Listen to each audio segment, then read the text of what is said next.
October 6, 2025. The U.S. government is closed, 5 days into a partial shutdown. National parks are shuttered, federal offices locked, and uncertainty grips the nation. Hundreds of thousands of federal workers are caught in the crossfire, facing a new threat: permanent job loss. The White House warns that if the shutdown drags on, layoffs could become reality, far beyond the usual temporary furloughs.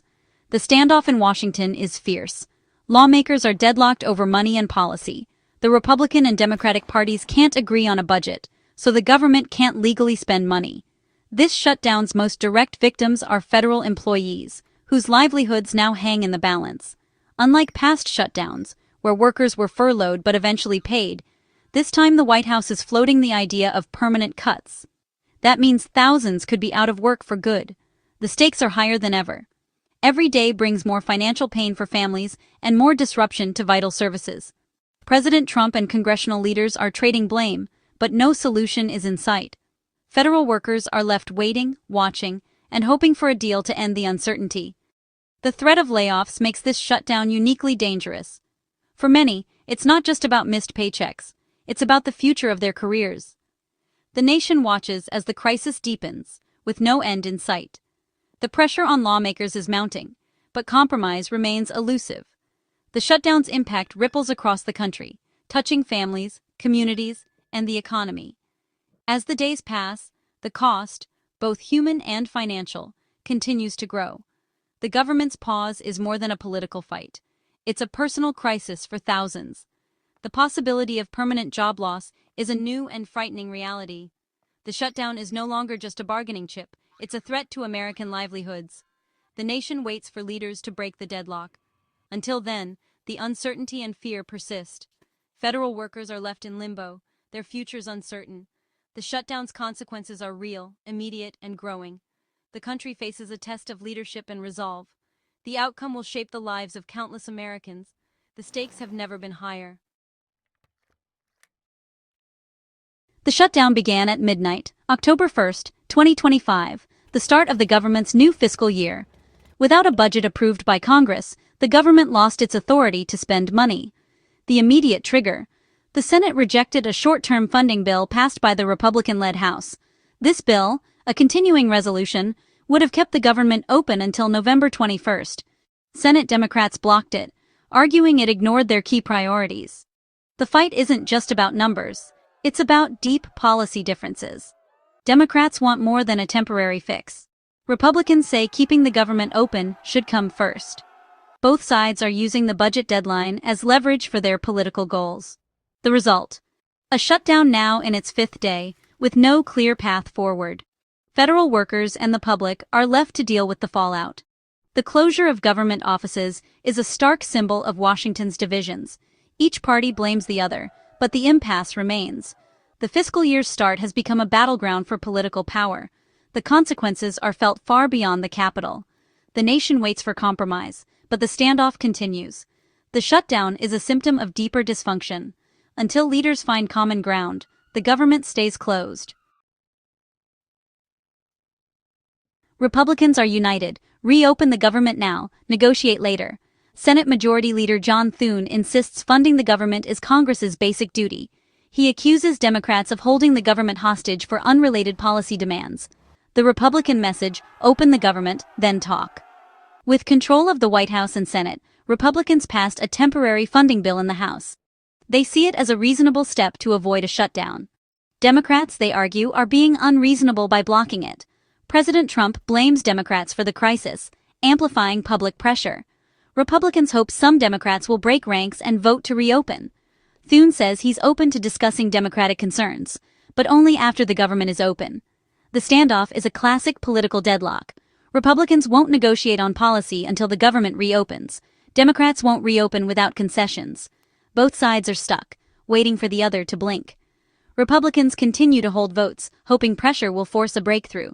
Until then, the shutdown drags on. Democrats have clear demands in this shutdown. Their top priority: protecting enhanced healthcare tax credits under the Affordable Care Act. They want a permanent extension to help millions afford insurance. Democrats also seek a guarantee that President Trump won't cancel agreed-upon spending in any future deal. Past actions have made them wary. They want firm commitments. Senate Leader Chuck Schumer says Republicans refuse to negotiate on these issues. Democrats fear reopening the government now would mean losing leverage on healthcare and spending rules. They're using their Senate power to force talks now, not later. For Democrats, this is about more than a budget. It's about protecting key programs and Congress's authority. They're holding firm, betting public pressure will eventually force Republicans to negotiate. The standoff continues, with both sides blaming the other for the impasse. The stakes: healthcare for millions and the integrity of the budget process. At the center of the shutdown are a few powerful voices. President Trump blames Democrats, calling potential job cuts Democrat layoffs. His administration, led by Kevin Hassett and Russell Vought, is preparing for possible mass layoffs. Press Secretary Caroline Leavitt confirms thousands of jobs could be at risk. On the Democratic side, Senate Leader Chuck Schumer pushes back, demanding real negotiations on healthcare and spending guarantees. Schumer insists Democrats are willing to talk, but only if the talks are meaningful. Republican Senate Leader John Thune faces a tough balancing act, supporting the president while needing Democratic votes to end the shutdown. Thune says he's open to addressing Democratic concerns, but only after reopening the government. The leader's words shape the narrative, fueling the standoff. Each side tries to rally public support and pressure the other. The threat of layoffs and the fight over healthcare dominate the debate. The nation watches as leaders dig in, with no compromise in sight. The shutdown's outcome hinges on their next moves. For now, the rhetoric only deepens the divide. The shutdown's impact is immediate and personal for 750,000 federal workers. Most are furloughed, sent home without pay, unsure when they'll return. Every day, workers lose $400 million in pay. A law promises back pay, but only after the shutdown ends. No one knows when. Many families live paycheck to paycheck, now forced to make tough choices. The stress is both financial and emotional. Workers feel like pawns in a political game. They're food inspectors, park rangers, scientists, essential to the country's daily life. The uncertainty is crushing, with no end in sight. Some dip into savings, others take on debt or seek help. Local businesses near federal offices also suffer as customers disappear. The shutdown's ripple effects hurt entire communities. The longer it lasts, the deeper the crisis grows. The human cost is mounting, day by day. For many, hope is fading as the stalemate drags on. This shutdown brings a new fear: mass layoffs. In past shutdowns, furloughed workers knew their jobs were safe. Now, the White House threatens permanent job cuts if talks stall. Top officials say thousands could lose their jobs for good. The threat is real, plans are being made. President Trump calls them Democrat layoffs, raising the stakes. Democrats must decide: hold firm on policy or risk real people's jobs. For workers, the fear is overwhelming. Missed paychecks could become lost careers. The administration is preparing for layoffs, not just talking. The prospect of mass firings is unprecedented and grim.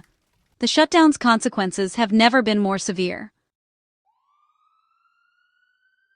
The Senate holds the key to ending the shutdown. 60 votes are needed to pass any funding bill. Republicans have 53 seats, Democrats 47.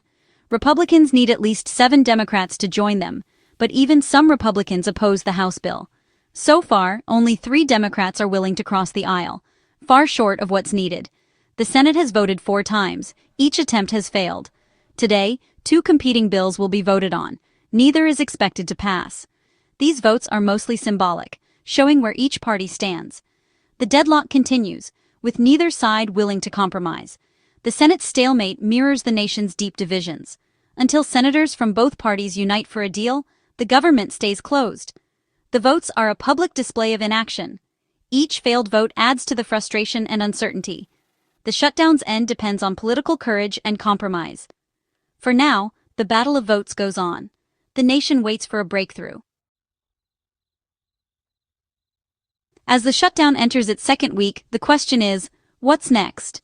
The best hope is a bipartisan group forging a compromise: temporary funding for Republicans, healthcare protections for Democrats. But trust is low and compromise is elusive. If the deadlock continues, mass layoffs could become reality, deepening the crisis. A long shutdown would hurt the economy, disrupt services, and fuel public anger. Today's Senate vote will signal whether a deal is possible. If more senators cross party lines, hope rises. If not, the stalemate hardens. Leaders' statements after the vote will reveal their next moves. The shutdown will end when the pain of inaction outweighs the cost of compromise. For 750,000 federal workers, that moment can't come soon enough. Until then, uncertainty and fear rule a divided Washington.